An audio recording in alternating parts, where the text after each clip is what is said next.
Rashtrawadi Congress VJNT सेलच्या वतीनं सोलापूर महापालिकेच्या आयुक्तांना महापालिकेच्या वतीनं अभय योजना, कर आकारणी, शास्ती फी व इतर दंड 100% माफीच्या योजना सुरू केल्या आहेत। 31 डिसेंबर पर्यंत ह्या योजना असून ही योजना 31 मार्च 2024 पर्यंत चालू ठेवावी, त्यामुळे सामान्य नागरिकांना कर भरून लोकांना सवलत मिळेल, महापालिकेचा महसुलामध्ये वाढ होईल। आपण या योजनेची मुदत मार्च 2024 पर्यंत करावी यासाठी निवेदन देण्यात आलं। सहायुक्त मोरे यांच्याकडे हे निवेदन देण्यात आलं। यावेळी व्हीजेएनटी सेलचे शहराध्यक्ष मोहम्मद इंडिकर, कार्याध्यक्ष अक्षय जाधव, प्रदेश सरचिटणीस संजय सरवदे, झोपडपट्टी सेलचे अध्यक्ष लक्ष्मण आबा भोसले, शहर उपाध्यक्ष MK भागोजी, सरचिटणीस शबीर पिरजादे, चंद्रकांत लोंढे, शंकर पाटील, हसन कळळे आदी प्रमुख पदाधिकारी उपस्थित होते।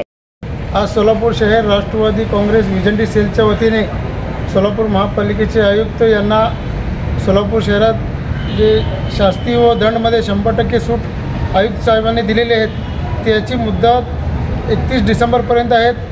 ते मुदत 2024 मार्चपर्यंत मिळावी यासाठी सामान्य नागरिकांची मागणी घेऊन आम्ही आज महापालिकेचे आयुक्त यांच्या कार्यालयात आमच्या व्हीजेएनटी सेलच्या वतीने निवेदन दिलेले आहेत। माननीय आयुक्त साहेबांनी याबाबत विचार करून निर्णय घेऊ असे आश्वासन दिलेले आहे। ताज्या बातम्या पाहण्यासाठी प्राईम महाराष्ट्र न्यूज चॅनलला सबस्क्राईब करा।